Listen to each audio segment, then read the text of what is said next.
여러분 안녕하세요. 쌤서희TV 최서희입니다. 오늘은 진짜 중요한 시간이에요. 공부하는 거 아닙니다. 그런데 반드시 알아야 되는 거예요. 수능 국어 1등급 원해? 당연히 원하죠. 할 수 있거든요. 근데 이건 절대 하지 마. 절대 하면 안 되는 게 있습니다. 이 세 가지만 절대 하지 마세요. 수능 직전에 이런 친구들 많거든. 이거 조심하세요. 자, 제가 우선은 하나하나 좀 풀어가 보려고 하는데요. 세 가지를 말해줄 건데 이 말하기에 앞서서요. 지금 당장 끊어야 될 거 얘기해 줄게요. 그게 뭘까요? 음악 들으면서 하는 공부는 이제는 멈춰야 할 때야. 왜요? 그 음악이 계속 생각날까봐요? 아니. 우리 수능장은요, 굉장히 고요합니다, 여러분. 근데 그 고요가요, 아주 어색해요. 내가 그 고요에 익숙해지지 않은 친구들은 상당히 어색하게 느끼거든? 그래서 의식이 돼요. 계속 옆에 소리가. 그러니까 지금부터 지금 남은 시간이 수능 뭐 10일 남았어. 5일 남았어. 다 상관없고요. 딱 멈추세요. 음악은 안 듣는 게 좋습니다. 고요에 익숙해져야 돼요. 자, 수능장은 고요합니다. 기본적으로. 자, 이제 도대체 무엇은 절대 하면 안 되는지 한번 알아보러 갈게요. 첫 번째, 이건 절대 하지 마. 실전 모의고사 문제풀이 논쟁하지 마세요. 선생님 어떻게 하셨어요? 내가 맨날 보는 거잖아. 학교에 가보면요. 실모 진짜 많이 풀지 이 시즌에. 좋아요. 실전 모의고사 푸는 거 필요하지. 다만 실전 모의고사를 푸는 이유를 분명하게 해야 돼. 그 왜 풀어요? 시간 운용 방법을 위해서. 시간 관리하는 법을 내 나름대로 확보해 나가고 만들어 나가기 위해서잖아. 그걸로만 쓰면 됩니다. 근데 많은 친구들이 무슨 생각하냐면요. 불안에 떨면서요. 만약에 이게 시험에 나오면 어떡하지? 그거 시험에 안 나와. 알겠죠, 여러분? 그래서 실전 모의고사는요, 말 그대로 실무의 경험을 쌓는 거고, 그 안에서 영역별로 내가 어느 정도 시간 배분을 해서 풀어야 돼. 근데 내가 낯선 문제 막혔어. 그러면 어떻게 고민을 해야 되고, 어느 정도 고민하다가 과감하게 버리고 넘어가야 되지? 혹은 내가 선택 과목은 몇 분 안에 끝내는 게 좋은데 그 몇 분이 넘어가는 문제도 있을 수 있어. 그럴 때는 어떤 식으로 시간을 운용하면 좋을까? 이 정도 풀었을 때 한 15분 정도 남아야 되는데 이런 감을 체득하는 용도면 끝입니다. 충분합니다. 근데 친구들끼리 모여가지고 이 문제의 답은 이건데 이건 풀이가 어떻고 저떻고 선생님 그래서 이게 이건가요? A인가요? B인가요? O인가요? X인가요? 긍정인가요? 부정인가요? 그렇게 개미지옥에 빠지지 마세요. 왜요? 그렇게 하기 시작하면요. 정작 중요하게 반드시 체크해야 될 걸 놓칩니다. 시간이 없어요. 그리고 그 실무 자체가요. 수능에 안 나옵니다, 여러분. 알겠지? 그래서 문제풀이 논쟁을 하면 할수록 내 지식이 확장되고 쌓여간다기보다는 나의 불안함이 증폭될 뿐이야.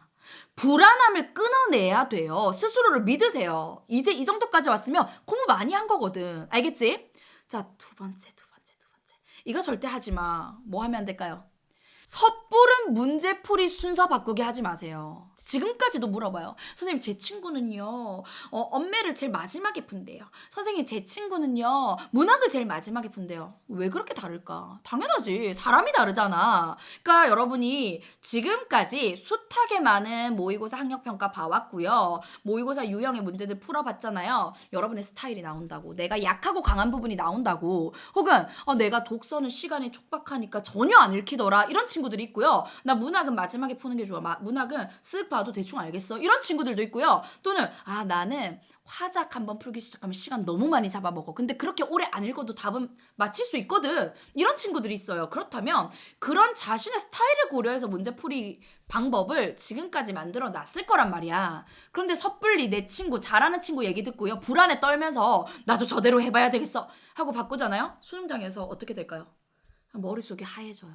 두려워져요. 막 진짜 헷갈려요. 이 안에서. 그러니까 이제부터는요. 내가 플랜 A, 플랜 B 정도는 세울 필요가 있어요. 문제풀이 순서를 무조건 고정시키기보다 나 일반적으로 풀 때는 이렇게 풀 거야. 그런데 만약에 선택 과목이 너무 어렵게 나왔다? 그럼 이렇게 풀어야지. 이렇게 플랜 A, 플랜 B 정도의 순서 정도만 정해놓고 그대로 믿고 가셔야 돼요. 마지막까지 이거 먼저 풀까 저거 먼저 풀까 흔들리지 마세요. 알겠지? 내가 하던 대로 그대로 쭉 밀고 나가는 우직함, 스스로에 대한 믿음 정말 중요해. 그것만 제대로 돼도요. 과목당 2개씩은 더 맞힐 수 있어요. 여러분 2문제만 더 맞춰도요. 대학이 달라져요.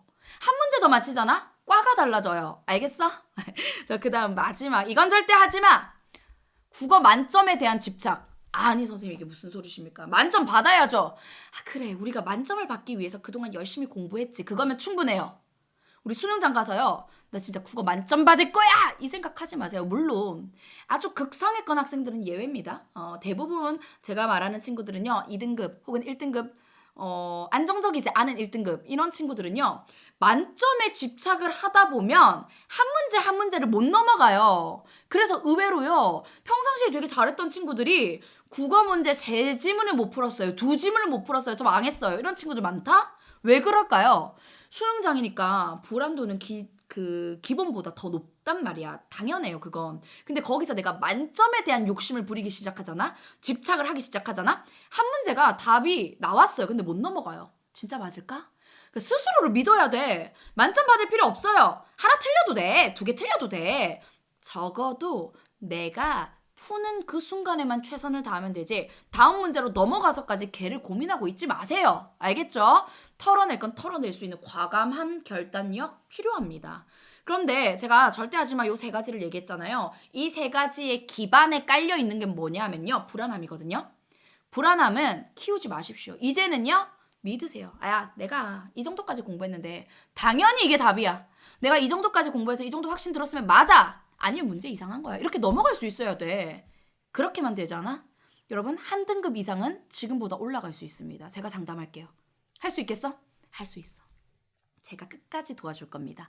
그래서 불안에 떨지 마시고 우리 쌤서희 TV랑 같이 여러분 생각 나누면서 공유하면서 수능날 마지막까지 함께 가도록 하겠습니다. 짠! 수능 직전 이건 절대 하지 마. 반드시 명심하세요. 자 오늘은 여기까지 꿀팁 가득 담았습니다. 구독과 좋아요, 알림 설정은요. 수능 국어로 가는 1등급의 지름길을 확실하게 열어드립니다. 다음 시간에 만나요.